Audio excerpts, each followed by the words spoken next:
It's a great pleasure to have you here and to have our guest, Professor Stephen Cohen, who's a leading sociologist of American Jewry. We have had him here before for many decades, I believe. And since before your time. Absolutely true, I admit.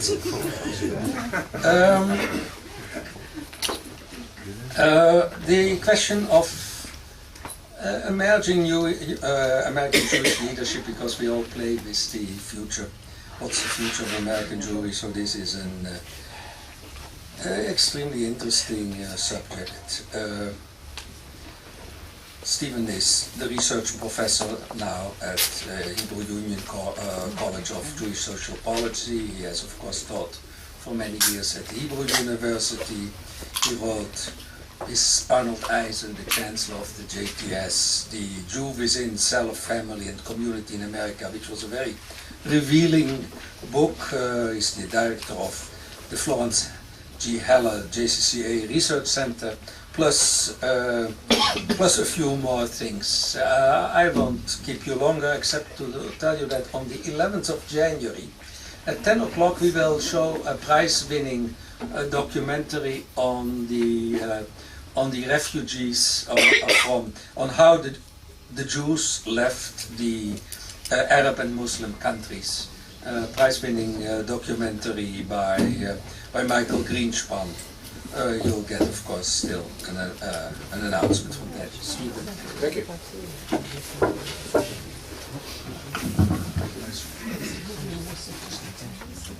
It's always a privilege to be here, to speak here, and to contribute to what little I can to the intellectual life of the Jerusalem Center, given that it, as we had this repartee, given that it in my youth, my middle age, it contributed so much to me, and I'm so pleased that Harriet is here today too, which reminds me of my long-standing connection to this wonderful institution.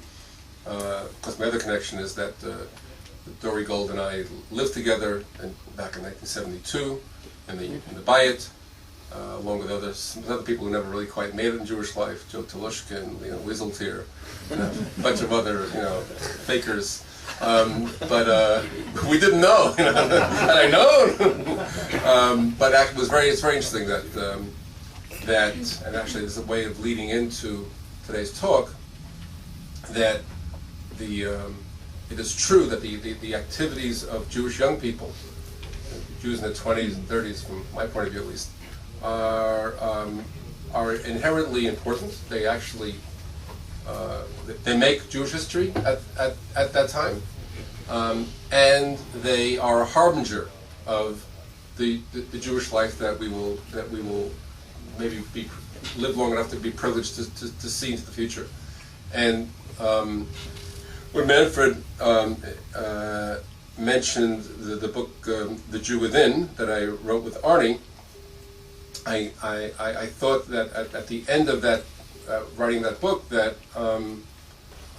the course, in the sense of American Jewish individualism, had run to its very end, and that there could be no further elaboration or growth upon this version of American Jewish individualism. And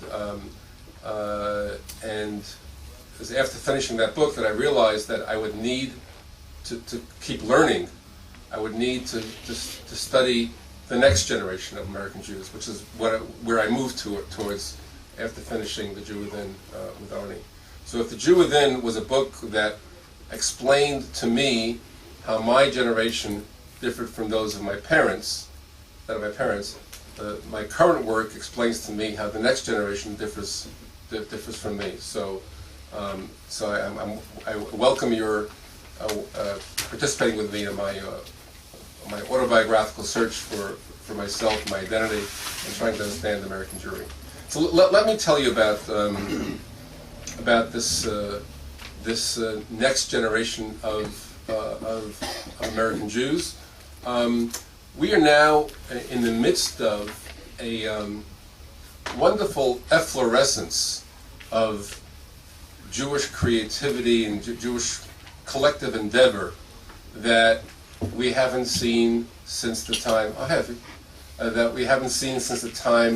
that my generation was responsible for an efflorescence of Jewish creative endeavor. We did it in our early 20s, pachot yoter. This generation is doing it in their middle 20s to middle 30s, and as the years go on, they get older. I'm not sure what's coming up after them. And we see Jewish creativity in at least 5 major areas. One is in the area of spiritual community. In 2007, working with a number of colleagues, I did a report on new forms of spiritual community among American Jews, which referred to basically 2 types of communities. One are independent minyanim, and the other are rabbi-led emergent communities. The first term is native, the second term is imposed. No one knows what rabbi-led emergent means. You say independent minyan, they go, oh yeah, I know what that is. The independent minyan phenomenon starts around the year 2000 in a significant way with the creation of Kihilat Hadar on the Upper West Side that meets regularly in a church 4 blocks from my house. And that has maybe 3,000 largely young adults on their mailing list. I'm one of them. I'm not young, and I hope I'm adult. But there are others who really are young adults. And it's marked by high quality spirited davening, lots of interaction, and a number of ways in which they try to differentiate themselves from the old, dreary, uninteresting, boring suburban synagogue that most of them grew up in. They have rules like no Devar Torah could be more than 5 minutes. We don't announce pages. That they have some reason for not announcing pages, but I'm a sociologist, and I can say that it seems to me that page announcement the abjuring of page announcements is a cultural symbol to indicate this is not Temple Bethel of Siyasat, Long Island, whatever. There you can go for your page announcements. Here, there will not be page announcements. The problem is they have 4 different Sidurim that have been contributed, and you don't know where you are. So in order to, since you do need to know what page you're on if you don't know which city you're in. They actually have a little piece of paper on the seat, and you can look up, Baruch Hu is found here, it's found here, it's found here. It's very interesting. So they don't have page announcements, but they have pages. They actually, my wife and I, davened Slichas in Kihilat Hadar, and we kind of stuck out like, two older sore thumbs. But I was really very impressed that on 3 different occasions, young people around me were making sure, was I following, did I know where it was? It was really very, it was really very, no, I know. So, but it was very warm and atmosphere, and frankly, it was the best davening I've ever experienced. It happened to be this past, very spirited, 300 or 400 loud voices, good voices, singing together. And it was just a very incredibly moving experience to see all this happen. People really knew how to daven. So Kihilat Hadar then grows into an institution that Eli Kunfer and his friends Ethan Tucker and Shai Held and a few others lead, and they created an institution called Nachon Hadar, which now has which had for a couple of years a summertime yeshiva. They raise money for it. Now they have a year-round yeshiva where people actually come to study. And I know Eli's dream, he's one of the just greatest organizers of our time, is to create a situation in which people other than the Orthodox and rabbis can be competent in Jewish texts. That's his dream. That's the vision. There'll be yeshivas all over the world, especially in the United States. Machon Hadar is the most outstanding example of this independent minyan phenomenon. There are about, like I say, 80 such. At least in 2007, there were 80 such communities that have been created. Not all of them have 3,000 people. Some have 60, some have 40, But there are offshoots all over the place. There's a DC Minyan, and there's the Washington Square Minyan, which happens to be not in New York, but in Boston. There's the Dot Minyan, which is kind of Orthodox. And then there are other communities which are led by rabbis. And we call those rabbi-led emergent. The emergent, there's a whole Christian emergent movement of self-styled Christian churches. The rabbi-led emergents differ from the minyan movements. That the minyan movements don't pay anybody to run the minyan. There's a rotating set of gabayim. But the rabbi-led emergence, you actually have people who draw salary. And kind of the leading exemplar of that, there are a number of the ones that I mentioned will be upset, but clearly the leading person is Sharon Brous of Ikar in Los Angeles. And I've davened there as well. Also extremely spirited davening, different time. In both cases, in all cases, you have people who the leadership happens to be personally very, at least for conservative Jews, very frum. I mean, Sharon will not allow musical instruments. Obviously, she walks to shul.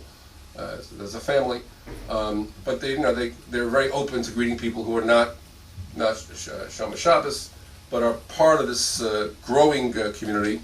Sharon's particular twist, and this is part of this phenomenon, is to provide a combination of, this is the three pillars of Judaism, of Torah, Avodah, and Gimul Chasadim Tikkun Olam. That's very, very present in her, let's call it, in her ministry. Are all of these three elements, and she's a major advocate of social justice. And when I once spoke to her, I speak to her about taking her social justice pulpit national, and she said, actually, if I was going to work on something, I'd work on tefillah. I said, really? That's so. Like I was struck by that, because she's such a great advocate for social justice involvement, and she was for many years in the same place. There was Danny Sokach, who at the time was running Progressive Jewish Alliance, which is a breakaway from the old American Jewish Congress, and had become a strong left of center political and social justice force in California. And the two of them were remarkable in kind of weaving together both the Ikar and the social justice side. So that's, Sharon's not alone, Ali's not alone. These things are scattered throughout the United States. They tend to be more present on the coasts than in the kind of American heartland. Innovation does tend to occur along the coasts in general. It's no accident that the Maccabees came down from the hills I learned this from Dan, by the way. You remember this? That's terrific.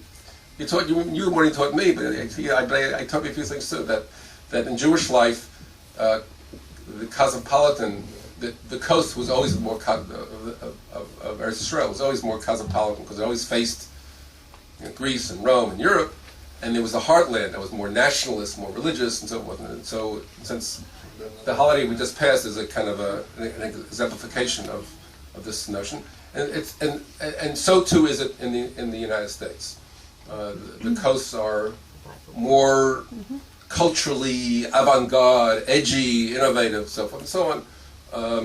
And the Detroits and Chicagos and Minneapolises are just more straight and narrow. They're reliable, but they're less likely to innovate.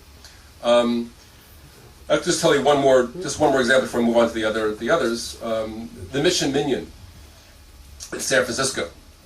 It's named Mission. It's not from. Some said it's from submission with the Goyim, but that's not what it's all about.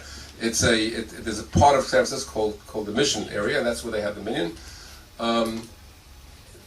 This Minyan, you should know, a colleague of mine came to the Minyan, and she took the BART, the train, the tube, subway, whatever, and because everybody's supposed to contribute something, and she brought a bottle of wine on the bar. She shows up, and they say, "We can't use the wine. I mean, you're free to join us and to eat. There's a table over here, that's vegetarian, and all the food over there is if you need hashgacha. Obviously, she didn't, but that's the table that's on the hashgacha, and here's the table that's just vegetarian. Sounds like a very firm place. I mean, in a certain sense, it is. On their website, they announced the mission minyan is a queer-friendly minyan.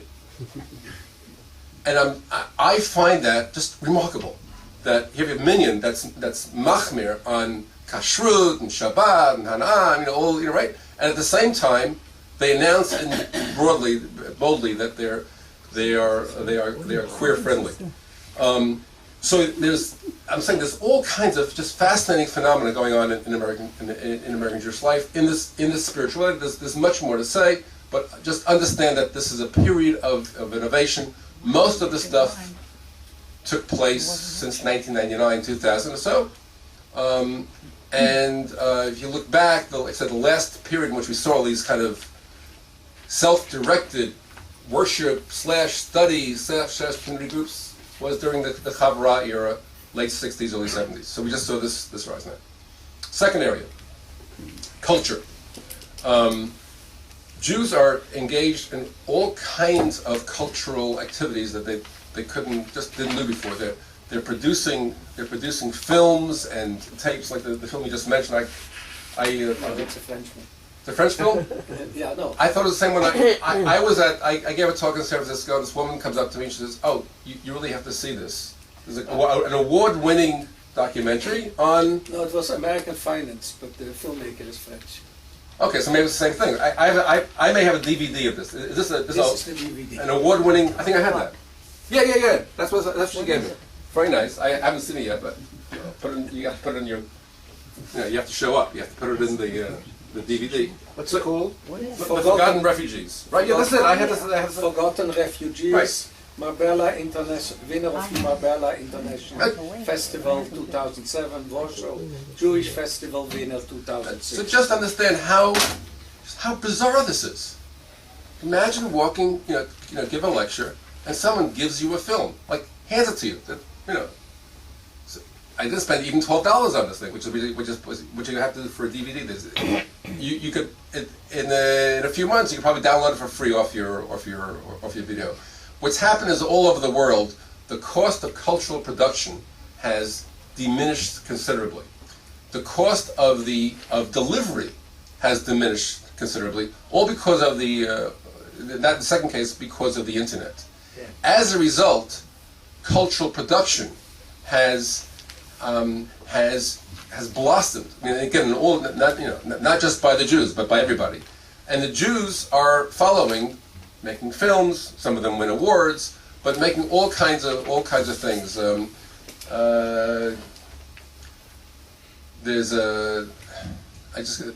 They're making little funny film clips, little funny videos. They're YouTubing. They're sending messages all over the place. The place is just chock full of this stuff. There are now Jewish drama groups. There's storytelling. There's my daughter told me about this group actually from Israel that they come Bible rap. From this, right? So there's I put this all on the rubric of culture, and a couple of weeks ago these two young filmmakers got me to come to their garret in Long Island City. They wanted to film me for a film on the younger generation. Actually, it's a film that really it's focused around cholent. You know what cholent is? You've heard of it? It's on Thursday. Movie. Huh? I know it's a food, but it's a Thursday night hangout place for kind of Haredim on the edge and people who want to hang out with them. And there has this kind of nightclubish like place. It's a potluck hangout place in the garment center at the milliners, and it was written about by Jennifer Blyer, who started He magazine, and she now works for the New York Times, and she wrote about children in the New York Times. He magazine is another cultural event. There are these Jewish magazines. We've always had Jewish magazines. That's not so new. But I wanted to indicate that this generation has created a whole series of magazines. Zeke, Heb, Tablet is funded by the Revson Foundation. Part of this phenomenon is a shiluv and a partnership between Jewish billionaires and their and kids, their children or their grandchildren's age, who are creative and getting money from them to do Jewish things to get other Jews to be Jewish. Third, learning. One of the interesting phenomena of this generation is that they're doing Jewish learning by themselves. They're in their own way. They're probably the most kind of visible phenomenon, of course, is the Limud festivals occurring all over the world. There are about 30 Limud festivals in any 12-month cycle around the world.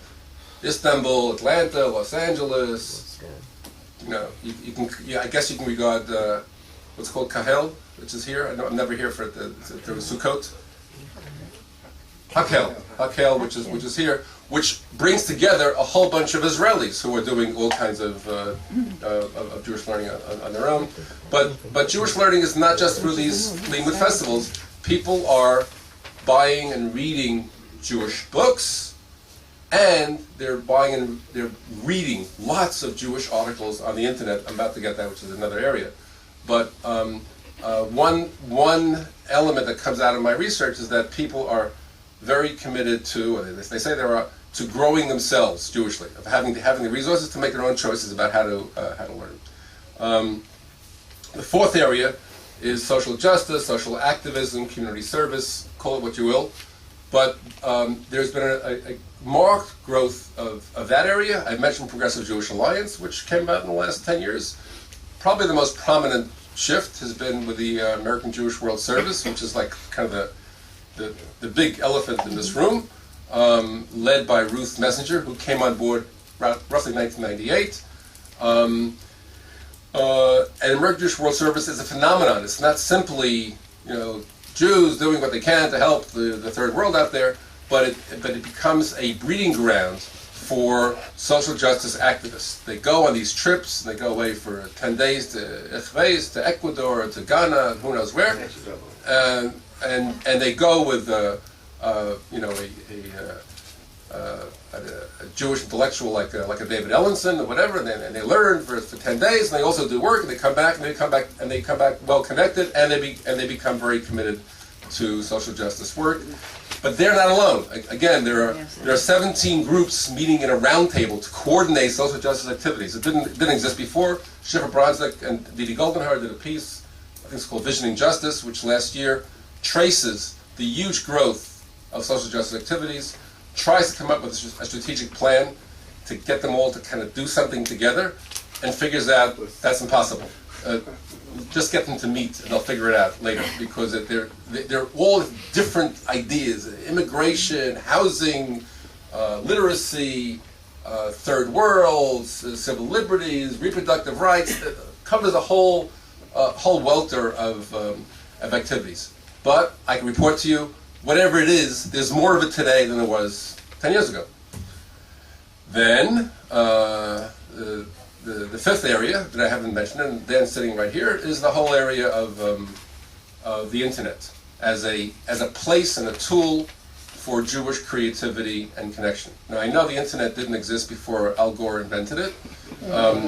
So I know that 10, 12, 15 years ago there was not Jewish life on the internet because it didn't exist. It's an extraordinary turn of events. I remember the time when I wouldn't consider something published unless it was in paper. Oh yeah, you could post it. Today, if we don't get it up on the site, look, who needs to print it? If it's not on the internet, it doesn't count, right? It does, it doesn't. So you have one of the most successful sites in Jewish life. E-Philanthropy is that what we call it? E-Jewish Philanthropy. But we get the update. Daily updates from E-Philanthropy or E-Jewish Philanthropy. Does say okay? Sorry. Okay. E-Jewish Philanthropy. I pulled together a thing called the Berman Jewish Policy Archive, which collects documents. But we are the JCPA website. I don't know, hundreds of thousands of hits. I mean, it's a major presence. Yeah, right. Really, and just again, a million a month. I mean, people, obviously Jews and non-Jews who are looking at this. There's a whole area, but there's a lot of but the internet would be. I would not be doing justice to technology if I didn't tell you about Twitter and Facebook. That these are really ways in which Jews communicate, especially the younger generation. Again, at the Bourbon Jewish Policy Archive, we hired a publicist whose main job is to publicize us through Facebook and Twitter. That's the area she works. I do real journalists, and she does she does this whole other area. So that too is a new area, and there are Jews who work in that area. So you have this kind of efflorescence of Jewish life, and you have the creation of lots of small, relatively small Jewish entities. Small means they're not Hadassah, they're not B'nai B'rith, they're not the federations, like that's big, but they are all these little kniplach of Jewish activity. Now, what's interesting about these people, about this whole generation of activity, is that in their work they embody both a critique of prevailing Jewish life or inherited Jewish life or my generation, and their own view on what Jewish life ought to look like, at least for them. What's the critique? The critique can be embodied in the four letters A, B, C, D. This is the Orthodox shul talk. Like if you're Shabbos afternoon, you give a talk at Orthodox shul. You have some conservative shuls. People can't write things down, so you have to give them things that they can remember. So this was designed for that purpose. But you can write A, B, C, D. What A? We are alienated from you. We're different. You're strange. We're strange. When we're strange to you, you're strange to us. B, why are you strange? B, because you're bland and boring. Looking at our generation, they see people who all look the same. They don't look very different, and they say, no, we like different. C, you're also coercive. Coercive. You insist. You want us to get married to Jews and have babies and support the state of Israel. We find all those things, frankly, somewhat objectionable. We may do some of them, but we don't want to be told to do that. And D, you're divisive.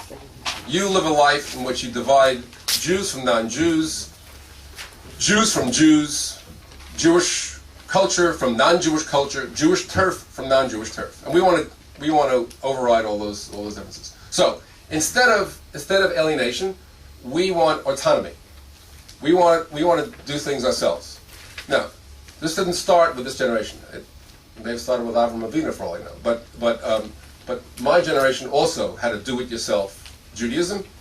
I know because we have a catalog which says the Jewish do-it-yourself catalog. We were there. But the autonomous move is still alive and present and living very well and existing in the United States. Second, there's a great premium on diversity. Diversity is one of the American code words that are holy words that actually affects American conversation in general and Jewish conversation in particular. Diversity is a good thing. What diversity means could be, one person's diversity is another person's, homogeneity, but it's a very, very important function, and it's in order to make life interesting rather than bland and boring. And instead of coercive, we would like to be non-judgmental. There are, in fact, you're coercive about the Jewish collective. Again, you want Jews to get married, you want them to affiliate with Jewish organizations, you want them to support the state of Israel and feel connected to the Jewish people. Those are the four levels of Jewish connection. On each one of those levels, the spirit of this group is to at best, instrumentalize the collective connection. But by instrumentalize, I mean they don't see the actual act of marrying a Jew, joining a Jewish organization, supporting the state of Israel, attaching to the Jewish people, as much as I do, I think as my generation does, as inherently valuable. It's an instrument to something that is actually valuable. It's a path. It's a way to get there. So intermarriage itself isn't a bad thing. It's a problem. It's an obstacle that could be overcome on the way to having a rich Jewish life. And someone said to me about Israel, well, basically, my support for Israel isn't guaranteed. I support Israel insofar as Israel represents the values, the Jewish values that I hold dear. When it deviates from those values, it doesn't deserve my support. Just imagine, like in your scheme of things, imagine the way you must feel towards those of you who are older, to your children, if you're blessed to have children, younger, to your parents. These are almost non-negotiable relationships. You can hardly, it happens, obviously there are difficult situations where you can in effect divorce your parents or your children. You see, but they're much tighter relationship, much more axiomatic relationship than even with people who have with their spouse, let alone with friends. Just imagine the relationship moving. I mean, I can't imagine divorcing the Jewish people or the state of Israel. It's just my life would be meaningless. It's impossible. Whatever the Jewish people of Israel decides, I'm unfortunately implicated in that decision. But imagine moving from your relationship to parents and children kind of down to friendship. You like them, they're very good people, and of course, you have a commitment to them. It goes back many years. But, if the friend, goes crazy or acts ridiculous, all of a sudden you find out horrible things about the friend, you say, you know what, I can live without this person. Or, imagine that's all I'm saying. There's a shift from familyhood, from intimate, deep familyhood to, let's say, good friendship, good colleagueship, and or other ways down the line. And this is the way the collective is seen. Those of us who say, no, first we start with the collective, and then we figure out what's going to happen next, we're seen as being coercive for having that point of view. I'll give you one story, and then I'll wind up this, and we'll open discussion. Arnie Eisen and I regularly meet with a group of once a year. We meet with a group of some of the finest, best, most remarkable Jewish social innovators. Our first meeting took place on the Yom HaTzmaut, April 24th, 2007, which happens to be the 5th of ER, when 2007 was.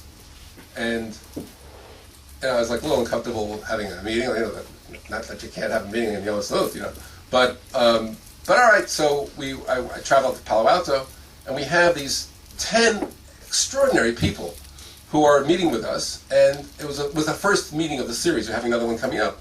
And it was like, as with all first meetings, when they're good, it's a really a joyous meeting. It's the 5th of the year. It's now 3 o'clock. We've already shared our stories. We've talked about our dreams and our visions and how we can work together. Your generation, my generation. You're doing things that we did. No, we're not. Of course, you're not.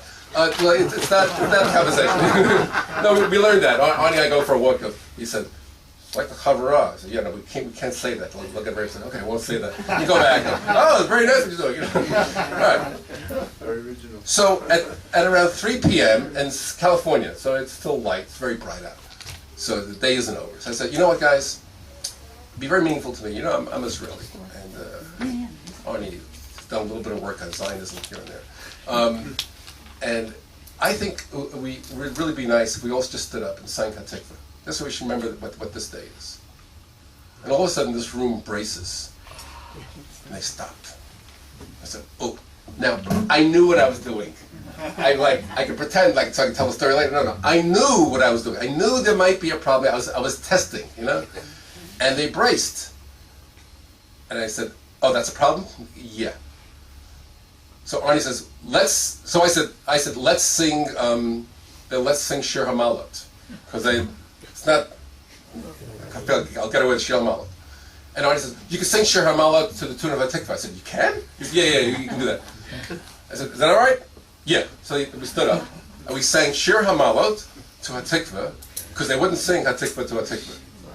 Now, you should know that, no, these are people who've spent, they've all spent time in Israel. One guy's wife, at the moment, was in Israel. He had gone back to visit her because she was studying in Israel, and they were, conducting their marriage, and they spent a lot of time here. They know from Israel. That like to go, oh. And so last year I said, what was that all about? We could tell me. With the policy, the Palestinians, this, that.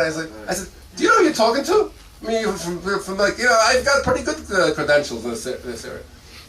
Actually, and they didn't know. That was another thing. They didn't know that I'm a left Zionist and Ethos, right? So it's really interesting. But this is a story about Israel, and it's a story also about collectivity, peoplehood. All the things that get my Jewish juices going are questionable, problematic. Right? Last point, and this gets to divisiveness. On every matter of Jew, non-Jew, Jew, on any of those issues, there's skepticism, there's a questioning. My strong, deep concerns about the impact of intermarriage on the Jewish people goes nowhere with this group.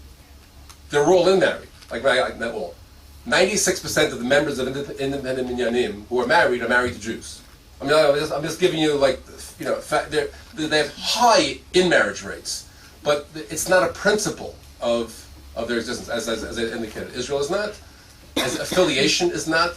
These are subordinate values to other purposes and other values. This group is moving towards. I mean, the biggest growth denomination in American Jewish life is non. You ask, are you conservative, Orthodox, Reform, Reconstructionist, Renewal? Sometimes if you do a study in Detroit, you have to add secular humanists, because then you get 3 emails to say, why'd you include us? You throw them in anyway, it doesn't cost you anything. So, but the biggest growth industry in the denomination is non-denominational, and I started using post-denominational. People actually checked it off, that they like that. In this elite group, your Uncle Fred, in Omaha wouldn't know what the hell you're talking about. But for this, for thousands of people, the Pardes kids and the little Pardes, I can really tell you, there's a big movement from all denomination towards non-denominational. The only one that holds is Orthodox. Orthodox, the numbers hold. But conservative Reform just dropped. They give away. I was raised conservative, now non-denominational. I was raised Reform, now non-denominational. Because why? Because it's divisive. It divides Jews against Jews for no special. There's no inherent value in these denominations. And if there is, if they mean anything, they mean something which we would like to transcend. We'd like to get beyond. Culture should be enriched by non-Jewish culture, and that's been going on for a long time. It's simply, maybe there's a shift, and it's becoming a principle. The good Jewish culture is culture that draws from the larger, the contemporary métier, and there's also, we picked up something in our study of Jewish cultural events, Ari Cohen and I, in which people favor having Jewish cultural events in non-Jewish space. If you have Matisyahu playing at the JCC, you're not sure that's going to be any good, and you're certainly not sure about the crowd that you'll get there. Okay. If Matisyahu plays at Town Hall or Webster Hall, then it'll be a better performance, and you'll get more diverse Jews and more diverse audience altogether. It'll be a better, hipper audience. So there's a sense that Jewish life is better conducted sometimes in non-Jewish turf. Eli Confer says that when the Minyan people all get together, the one common question they have is, so how do you bring a Sefer Torah into the church? That's because they're davening. They're doing a lot of davening in churches. So I clearly want to indicate this is just an opening. I clearly want to indicate that I've tried to my own work to observe this phenomenon. I've tried to fairly characterize it, but I come, in a sense, neither to celebrate nor to criticize, or maybe to celebrate and to criticize. I'm not sure. I'm really being quite open. But whatever it is, I'm genuinely eager for all of us to understand this phenomenon, and for that phenomenon to understand itself and to understand my generations. That's really what's at the heart of my work. So with that as a kind of broad introduction, so I can cover the surface and maybe one step under the surface, I very much welcome your comments, critique, questions, whatever it may be. Let us not pretend that we're doing questions. If you feel you have to, if you ever go someplace else, they say you have to ask a question, what you do is you make your ridiculous statement, and then you wind up with, would you agree? And that I just want to give you the technique for how you deal with moderators and say, you must ask a question. Anyway, so comments are certainly invited. Effie, you were... No. You did that? No, they come. Oh. Okay, I have already. You know the Balabatim that you need to... This is a coercive place, none of these. No! Right. None of these modern fashions. Okay, I have one more question remark. I've almost sold out. Okay, we have it. What's your name? Rich Kirshen. Okay, we do it in 3 rounds of 3. Ardy Geldman, Sarah Schmidt, then Brown. Why not Kohanim first? I think I said Kohanim would be... We can, but that's not the way we do it. Oh. Test. Hi, Steve. Hey, Artie. 1.5 questions? I should sit here now. Hey. No, you can't. I'm very uncomfortable on the right. You know that. Hey, you're on the left. You're on the left. I look left, but I feel right. Okay, Steve, you mentioned Machon Hadar. Mechon Hadar. They corrected me. Is it Mechon Hadar? It's a sagol and not a chataf. Okay, Mechon Hadar. I have heard... It's a smichut.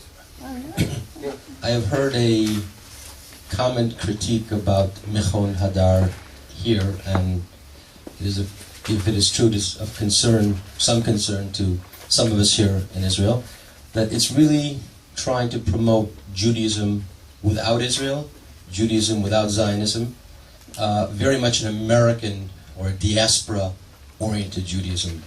That's, what do you think of that? That's question number 1. Question number two is about the Chavarot, because I was also part of that phenomenon back in Boston. And what does it say to us that, I'm formulating this as I speak, they seem to kind of have died out after a while. Did they not achieve their objectives, which may have been one of their objectives, which was to create a viable, sustainable, new form of Jewish worship, community life, and now we're seeing a revival of that because the first attempt really didn't work. So now, because there's some sort of need for that in Jewish life, the next generation is trying to recreate the wheel again. Did they fail? And if they failed, are these young people likely to fail as well? And if so, why? Sarah? Well, I can't briefly answer this. No, if we get to a nice comments, we get... Then I want to answer it. It just won't work. I mean, I know you got your rules, but this doesn't make sense. I'll do a quick answer. Yeah. And well, otherwise, I won't get back to it. And then so because I will forget. A quick answer on the Chavra movement. I have no on the Chavra. There's no question the Chavra movement was an extraordinarily successful movement. It left a tremendous social imprint upon American Jewish life. The de-hierarchicalization of the rabbi, all the binas that were constructed, that were flattened, the movement towards text study, the movement towards spirituality, the movement towards smaller congregations, which is not because the empowerment of the congregants to take control of their own, rather than to be controlled by the rabbi and the chazan. the Chazanim are weakening as a profession, in part because Jews are increasing control of their own services. Feminism comes out of the Chavara movement. So the Chavarot maybe declined in number, and there's still the National Chavara Committee that meets, and there are Chavarot, but the cultural impact of the Chavarot has been profound and continues. On the question of Israel, as I indicated before, and actually to be very clear, Eli Kunfer and Shai and Ethan are among the most Israel-involved people who I know who don't live in Israel. But there's really no question. Ethan got a smicha here at the Har Gilboa. When I was talking about these people, I wasn't talking about them in particular. However, you have to understand that they're making a distinction between Israel engagement and being pro-Israel. So the younger generation is as, if not more, Israel engaged than the older generation, but they're much less pro-Israel. By pro-Israel, they mean something that I don't mean. I mean pro-Israel means you get involved with Israel and who knows where you are. Pro-Israel to them increasingly means supporting the mistaken and sometimes immoral policies of the Israeli government. And that's how they're interpreting it, and therefore they have a problem. So, last comment about this, I went to a J Street meeting to try to convince these young people to get involved with Israel, but along with J Street. And they said they can't even do that. And so it's a left Zionist agenda. They can't do that because Israel's too controversial for our own minyan, and therefore we're going to thank you for inviting us to Washington and meeting like next to the White House, but no, thank you. We won't get involved. There's now a J Street University student group that's forming, but it's forming outside of this whole minyan phenomenon. So, Israel taught Mechon Hadar? Is there anything? No, I don't go to daven often enough, but certainly travel, music, study, learning back and forth. There's the Tfilat Medina. As far as I know, there's no to call it anti or non-Zionist is meshuggah. Not anti, but no. No, it's meshuggah. It's not the Chavarot had their problems too. I used to talk about Chavara Bundes. A lot of your friends in Boston wouldn't. We're also not such great Zionists. So let's not romanticize the past. Okay. Dr. Sarah Schroeder. Okay, for the sake of argument, let's say there are 5 million Jews in the United States. It's just for the sake Well, that's an argument. That's an argument. I think it's over 6, but let's continue. For the sake of argument, some people say it's less. What percentage? No one says it's less. It's less. No one says less than 5 million. There is nobody. All right, I don't want to argue. You personally, but there's no one who's paid to study this. Okay, Right. Sam Hellman says it's less, but for the sake of He's a argument, very good qualitative sociologist. I'm willing to agree with you on the 6 million if that's what you want. All right, what percentage or what numbers of people are involved in the movements that you're talking about?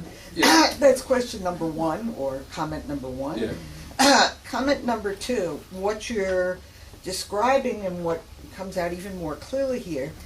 Are we seeing the formation of 2 different Jewish peoples? The peoples in the United States, who define themselves in all the ways that you mentioned, via Jewish activism, spirituality, etc., and the Jewish people in Israel, who define themselves via politics, via all things that go on in Israel, and to what degree is that likely to form a split in the future among the Jewish people? Real quick, on the dimensions we're talking about active, involved.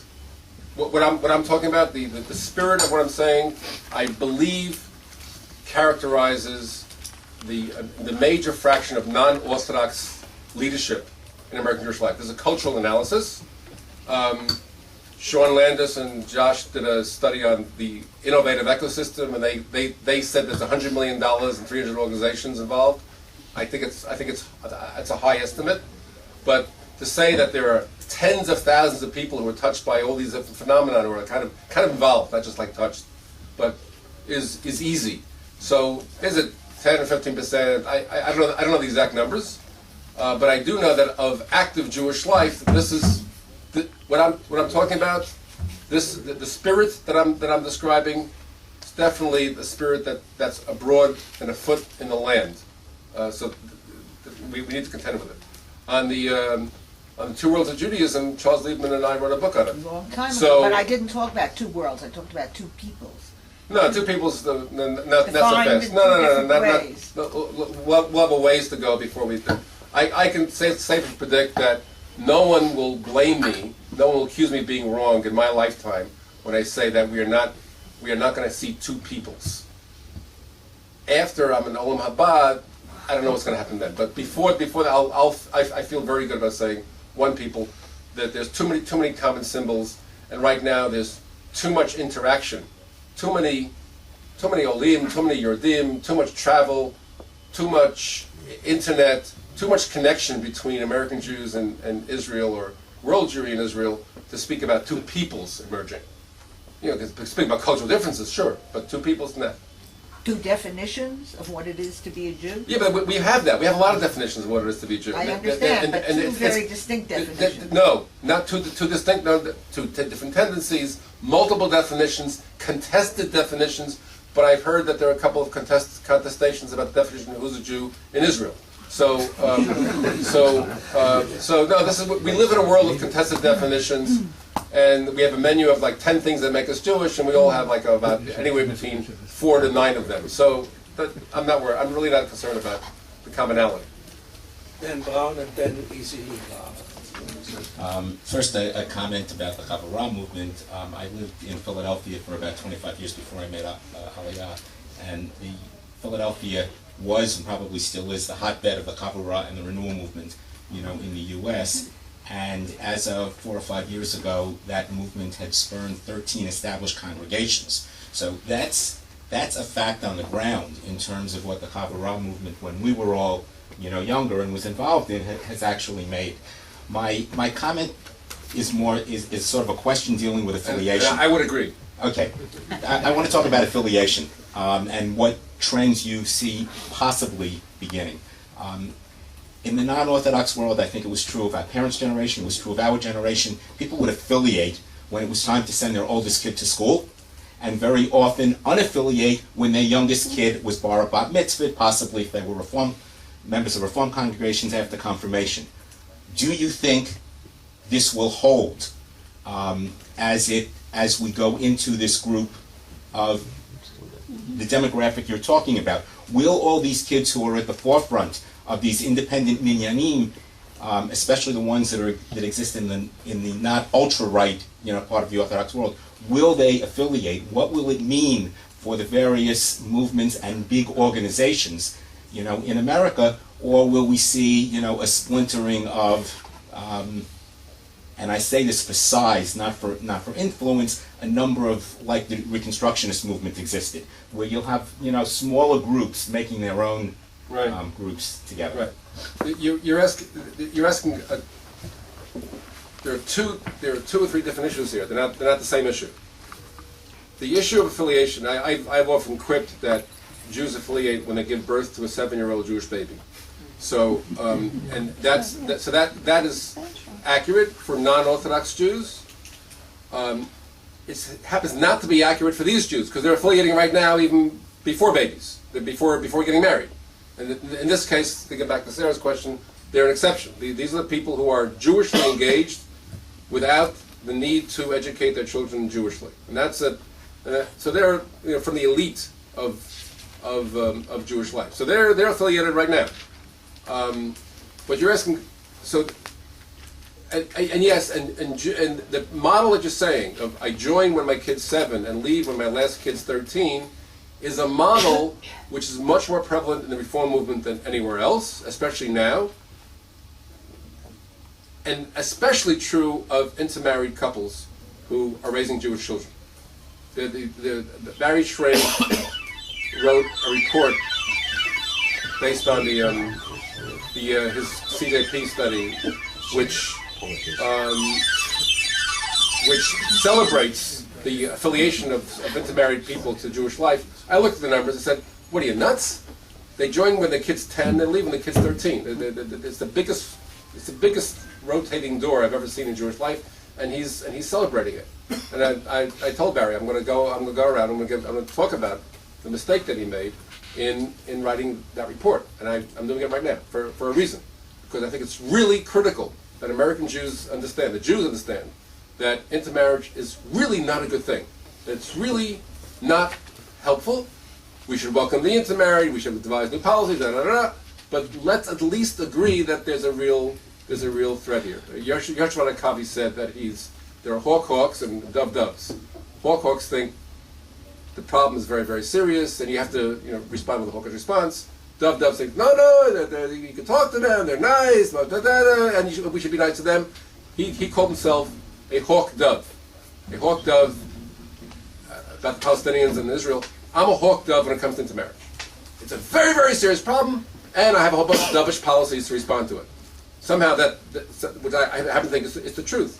So I really think it's important to understand that. Now, you asked a different question as well, not about individual affiliation, but about the major affiliative opportunities in American Jewish life. So there are two views. Either that the head is shrinking, or that the head is disappearing. It's one or the other. That is, CBS records, CBS TV, as examples, are in decline. NBC was just sold, or about to be sold. I don't know if they made the deal yet. In 1952, NBC, National Broadcasting Company, had 30% of viewers of American television. Today, it has 5%. So, AT&T, did it fail? Did it go under? So all of the big affiliative commercial agencies have either declined or they've disappeared. What will happen to B'nai B'rith, Hadassah, the conservative movement, the reform movement in the years to come? I don't know. Shrinkage, I can pretty much guarantee. Disappearance, not so sure. In its place are other modes of affiliation that are much looser and much more fluid, in which each person creates their own affiliative network that looks very different. I mean, frankly, I'm a pretty committed Jew. I can't think of a single institution that I'm making a major contribution to, or that I feel very strongly about affiliating. I can't do it, so I'm part of that era. I belong to a couple of shuls, one here, one there. I have affection for all the movements of Jewish life. I can trace my origins and my influences to all of them. I don't feel passionate about any single one of them, and I'm not alone. This is the way the future is. The future is here. It's already that's where you are. Would you add the word transient to your list? I'll add the word transient, but I don't know what I'll do with it. What should I do with transient? Are these groups transient? That is to say, they last for a while and then move on. All groups. Different ways? Life is transient. What are you talking about? Everything's transient. But Hadassah remains Hadassah. B'nai B'rith remains B'nai B'rith. Life is transient. Everything's transient. If you think B'nai B'rith is a major, I don't want to offend anybody here, but B'nai B'rith is really not a major force in Jewish life. I don't think it is. Right? So whether it's here or there, I have no idea. WZO is not again. Think about these things. So there's a lifespan to organizations. So they all sunset. But do these break up when people get married and move away, or no, not yet. They will. I mean, they'll become shuls. Who knows what they'll become? Eli Confer went to live in Washington Heights. He's hoping to pull people up to Washington Heights. He's starting to do that. I think it's a great act of Jewish leadership. Okay, Izzy Liebman and then Dr. Ephraim Sorov. Hey, Izzy. I've enjoyed this. Every time I hear you, I learn a lot, and today was really quite exceptional. And I'm looking forward to seeing this in print, because this is extraordinary insight into developments. But I'd like to follow up a few of the other questions that were asked, particularly the question when one talks about numbers and breakdowns. What is happening with the 85% that are not following in this particular chart? What's happening with 85% of American Jews who don't fall in this category of innovation and cultural development? Number one. Number two, can you make a distinction between cultural innovation and acculturation? Is there an area where these two kind of part?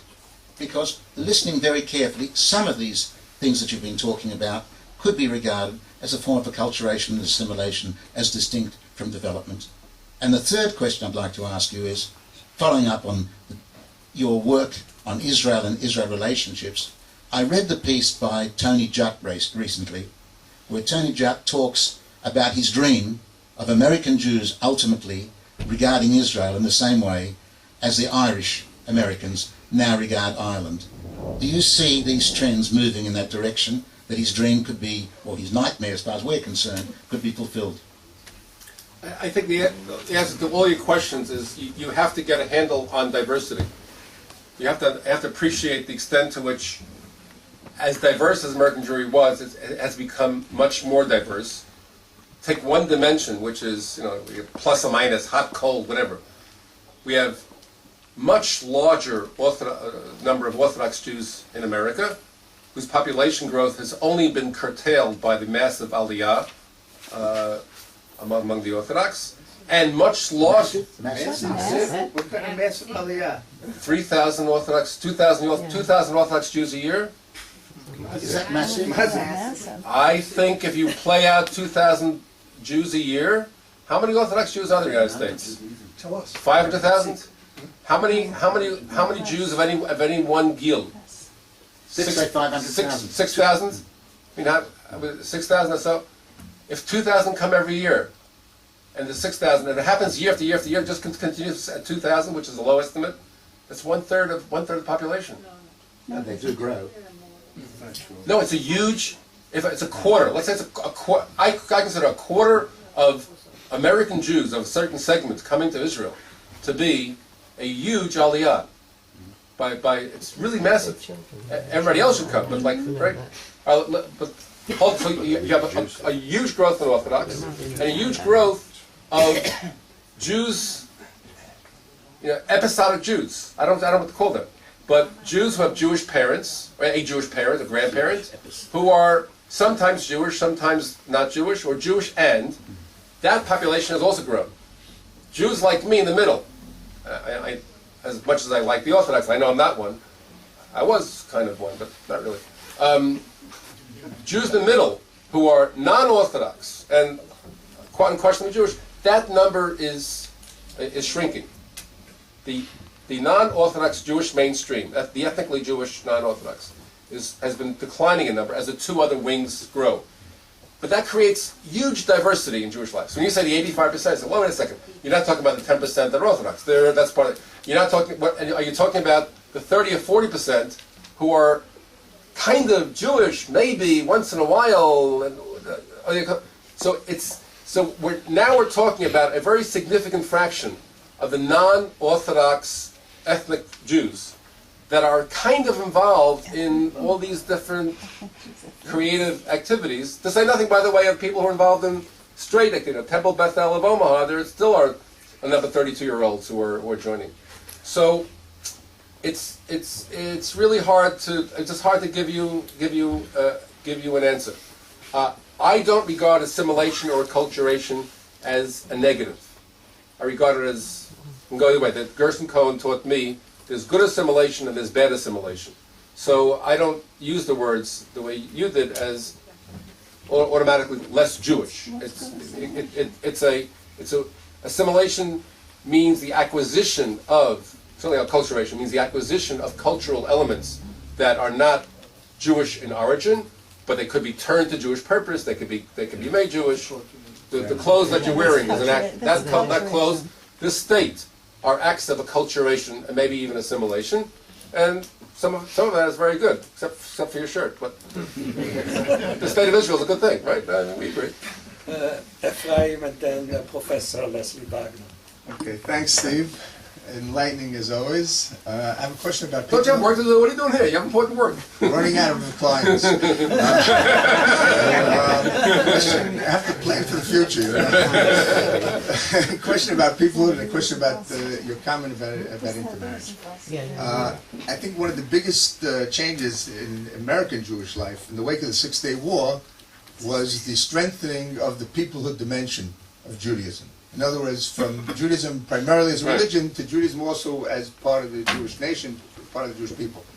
And the three issues that really were the main pillars of that peoplehood identity were the Jews in distress, memory of the Shoah, and support for the state of Israel. Which is actually the same thing. Okay. They're all different Jews in distress. They were distressed. They are distressed. They will be distressed. Fair enough. Now, of course, you can conjugate. Hit distress distress. I need this. Okay. Okay. So, in other words, and obviously, there's been a really, again, a change in that regard, and the importance of Israel has changed. So, in other words, what are we looking at? Are we looking at a peoplehood now without Israel? In other words, with Israel playing a much reduced role, and the the efforts to the support for the state of Israel, okay, not playing a major role in Jewish identity. Okay, that's one question. Second question is you made a very interesting comment about the fact that the people in something like Machon Hadar are almost all married to Jews, okay, but they don't consider the intermarriage as something bad. So my question to you, drawing on your expertise as a sociologist, is this.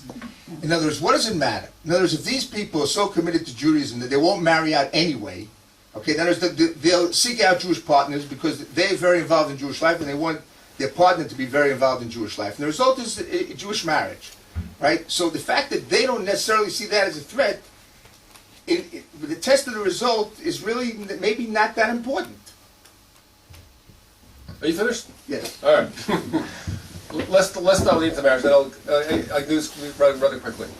All I'm saying is that the in-marriage norm has declined, but I have no problem saying that Dafka with Mechon Hadar, which is on the religious right wing of this whole movement, that the people there I happen to know in their own personal lives are very clear about who their kids should marry. I mean, one of them said to me that his wife's cousin had an intermarriage, but she was going. He didn't want his kid to know that her mother was going to this thing, and he was going to make up some reason why he's not going to go. He shouldn't take the kid. So let's just be clear about where that there's diversity in this whole area. So, having said that, the reason I think the in-marriage norm is so critical is one, it's useful, and two, it's true. One, it's useful. I believe the in-marriage norm affects the amount of intermarriage. Like it's a factor. We have some evidence where people said my parents were against it, and they had lower rates of intermarriage. Is it a total obstacle? No. But it has an effect. Does it lead people to do things that creates more in marriage? Sure, and there's an effect. But secondly, and this I learned from my teacher Charles Liebman, who I gave him the same kind of instrumental approach. If it doesn't, he said, no, Steve, it's an inherent Jewish value. It's a right thing. Now, later on in my work, I see that it's connected to if you're worried about connection to the state of Israel, you have to be worried about relationship to intermarriage. This afternoon, I'm going to go speak up at Har Tzofim, and half my talk will be about the threat of intermarriage to the support for the state of Israel. The major factor driving down the figures on support for Israel is intermarriage. If there were the in-married Jews are just as committed to Israel as younger ones as older ones. It's as a group. It's the intermarried and everything that goes around them that pulling those numbers down. Really, just statistically. And you asked another question about the whole issue. One of the hallmarks of this group, this younger Jewish group, is the diminished sensitivity to matters of external threat. This institution, JCPA, people write for it and work for it. I mean, I read material. Is a premier institution in charting and looking at matters of threat to Jews, to Jewish life, be it in Europe, be it in Israel. It's the work of the lifeblood of this place right now. That is of very little interest, much less interest to younger Jews today than older Jews. This I have from my data. So when I made that quip, it's all the same thing about Jews in distress. I was being serious. Holocaust, Jews in distress, Holocaust me'az, Jews in distress until recently, Israel continually and going forward, from the issue of Jewish stress and the attack of the anti-Semitic, anti-Zionist, anti-whatever world, the Jewish world, is just not as compelling to this group of people as it is to their elders for all kinds of reasons. Part of it is the estimate of the impact, but part of it is because of what they're. This is why the reaction to intermarriage. Because there's little we can do about it. It's not where our heart is. I do Jewish, someone else does defense. It's just not me. When I talk about myself, I say there are three Jewish ministries in the United States. I don't mean in the Goyish way. I mean in the governmental way. There's the Ministry of Defense, Ministry of Education and Culture, and Ministry of Health and Human Services. I belong to the Ministry of Culture and Education. Abe Foxman, this institution, heavily belongs to the Ministry of Defense, and other people help Jews, hospitals, geriatric care, all kinds of therapy. That's the Ministry of Health and Human Services. I have really no objection to the other two ministries. It's just that what I do, what really gets me going is Jewish education, identity, culture, community building. That's where I have my major investment, both my passionate, my intellectual life. And that's where these people are as well. That's where we have agreement. Leslie, and then Rich. Thank you. Join with others in thank you. Very enlightening. As I was listening to it, I was trying to remind myself of your book with Arnold Eisen on Divided Self. It seemed to me that much of what you were describing as the younger generation is a mirror image of what you were saying, which was quite a shattering revelation in the book, that the older, but the middle age generation were also defining within their communities, were defining for themselves what it meant to be a Jew, were no longer pulled by the old organisational loyalties, etc., etc. So I began to think, is this, I won't say just, is this partly the younger generation, older generation divide? I mean, alienation and boring, when we were their age, we also thought the older generation... Yeah, we were right. Alienated. We were right. And I think, and they're right as well. So how much is it simply the playing out of that core sociological message of the page book to this younger generation? But they're manifesting it in different ways because that's the nature of the times. I think you've partly answered this in some of the other questions. And is it possible to foresee that when they become middle-aged, with teenagers and all the concerns that people have, they will try not to become alienating and boring, but will they, in a sense, manifest some of the similar issues in a different way to what you saw in the divided self? Right, the sovereign self. Sorry. No, thank you for those comments. They're really, you're quite insightful. And when I have more time, I actually begin talking about the Jew within and the sovereign Jewish self of our generation. So I regard the current generations as living out an extension of the principles of the sovereign self. Autonomy, voluntarism, personalism, non-judgmentalism, and journeyism. It's a long story. Each one has this. But so we undertook that shift. About modernity, and I was serious. I just couldn't imagine anyone taking those principles any further. But there's that joke about the apikosa shel and this the student, the young man comes back and tells him what he's doing. He says, "You're not an apikoros, you're an ama aretz." It never occurred to me that it didn't that the next generation would, with Jewish commitment, if they're not committed, fine. But with Jewish commitment, would take the principles of individualism and sovereign self even further than I did. So, I decide I'm going to support Israel, but because of my conversations with Lova Eliyav and Marola Baron back in '69 and '70, I get authority and other reasons too to say, Israel needs a Palestinian state.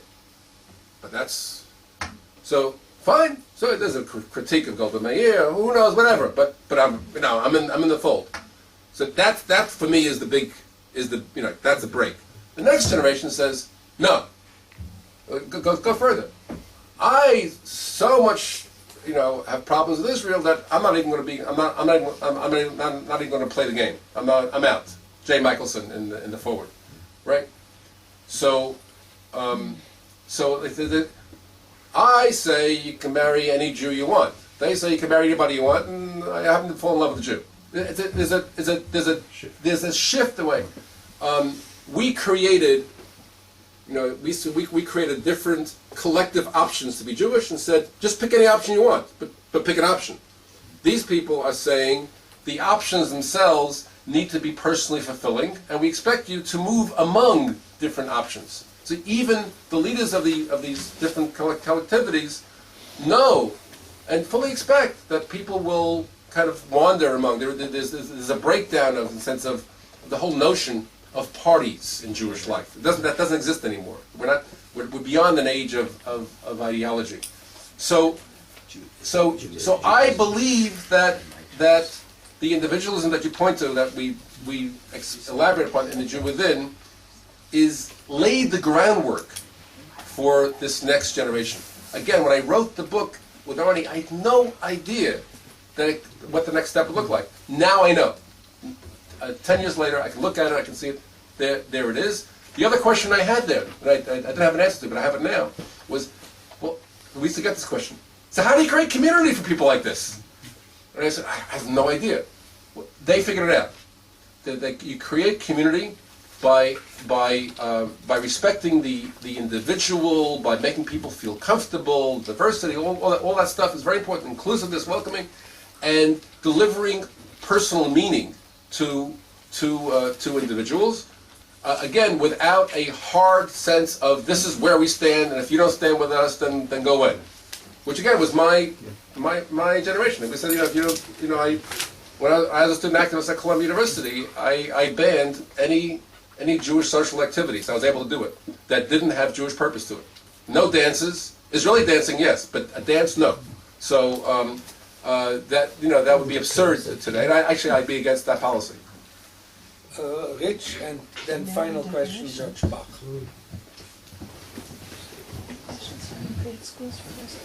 Just curious about the population you were talking about. Is this relevant to the population on the college campus, or is that something else? Well, if I have to answer yes or no, I can say yes.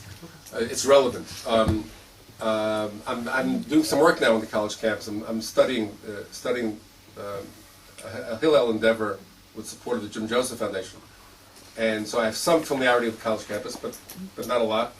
I can tell you that people are on kind of Jewish journey searches on the college campus, that they are looking to cross over between Jewish purpose and non-Jewish genre, yoga, social justice, whatever, life meaning, so forth and so on.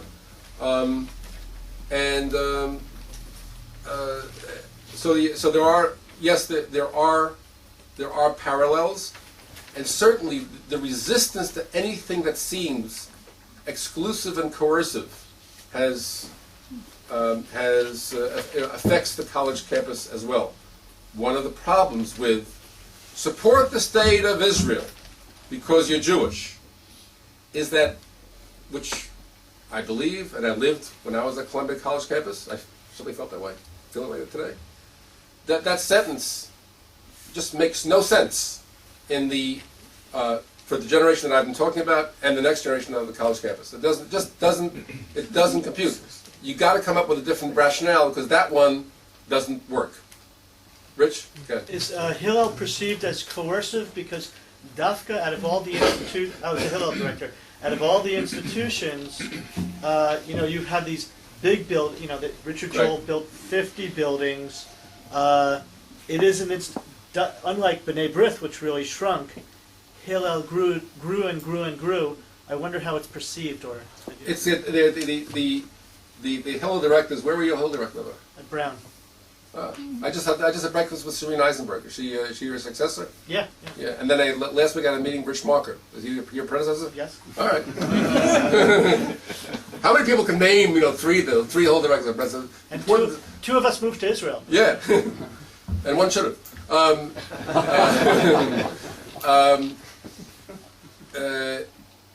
So this will be familiar to you. When we say Hillel, what do you mean by Hillel? The Hillel director, the Hillel building, the Hillel kids. The major problem with Hillel that it has to keeps trying to overcome is that you open a door, you say, I got a Hillel. And who shows up? The Frummies and the USY kids and everybody knows each other from all the familiar Jewish haunts. And all the other kids stand around and go, that's not for me. The Hillel director, understanding this, as they do, has to work outside of serve the natural environment, and then work outside somehow to bring in and make connections with other kids, and not necessarily on Hillel turf. So that's that. So you say, well, how's Hillel perceived? You say, by who? By the kosher kids or the Israel activists, whatever. For them, it's like, it's fine, it's home. By the kid who is Jewishly maybe interested but isn't connected to all this Jewish life that came before him or her, it's an alienating experience in and of itself. I'd be very curious to know where I was wrong, because certainly your insight to this would be much superior to mine. But that's what I'm picking up from my own research. Is that right? The line is, if I am the rabbi and Hillel is the shul, it is the kiss of death for 90% of Jews on the college campus. Yeah, right. So that's, but for 10% it really works very nicely. Yeah. Final question, Judge Bach. In the news media, one hears and reads a lot about the American Jewish lobby, meeting with senators and members of Congress and so on. Now, who are these people? And in your interesting description of the various groups, who of those are represented in this group that are called the American Jewish lobby? This generation that I'm speaking about, and frankly many of us, have very little relationship to the American Jewish lobby. I mean, personally I have to give a few dollars to AIPAC, but but we don't have a relationship. So this is the whole lobbying experience represents an important community constituency of American Jewish life that is largely divorced from all these goings on here. Like you don't even, I happen to know about the Iran, this Iran bill. We're going to put sanctions on Iran. I follow that. I care about it. I know about it actually through my affiliation with J Street. But if you go to any of these, you listen to conversation, Shabbos table conversations, cultural conversations, whatever.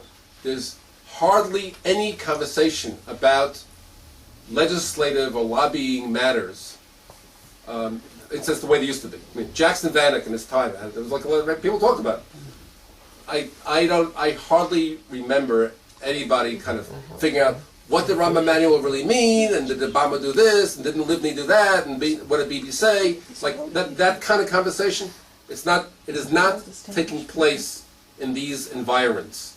It doesn't come up. I'll give you one more just to drive this home. Slingshot Project. It's got a newspaper, it's got a magazine, whatever. It's an offshoot of Charles Bronfman's Philanthropy. It used to be part of it. Recognizes 50 of these innovative things every year, but they don't do 50. They kind of rotate it, so 50, and then there's like 10 new ones, whatever. So they've done it for about 5 or 6 years. I think I'm right in saying that of all the dozens of organizations that are recognized, of the 26 Bikurim fellowships that have been given out, it's another of all the Joshua Venture activities. You look at all the stuff, you say, this is the list of Jewish innovation. One project involves the American Jewish relationship with Israel. One, Encounter. Melissa Weintraub's group that takes American Jewish educators and leaders to meet with Palestinians in Bethlehem. That is the only innovative project that deals with Israel in this whole list. To my deep concern, chagrin, angst, everything else. Why isn't there innovation? And like you can do that. Why isn't there innovation in the way American Jews relate to Israel? It's not even on the radar screen. It's not in the ballpark. There's innovation every other cockamamie place. Yeah. The way you daven, the way you pray, the culture, the internet, the social justice, a million different things that's happening. A lot of good stuff. Why not there? And I think that that is the most telling piece of evidence of the disconnect between strong, good, wonderful Yiddishkeit in America and Zionut and the State of Israel. So on that thrilling and happy and cheery note, come back next time. Thanks a lot. Thank you. And we hope to see you with good news at some time from now. This was good news.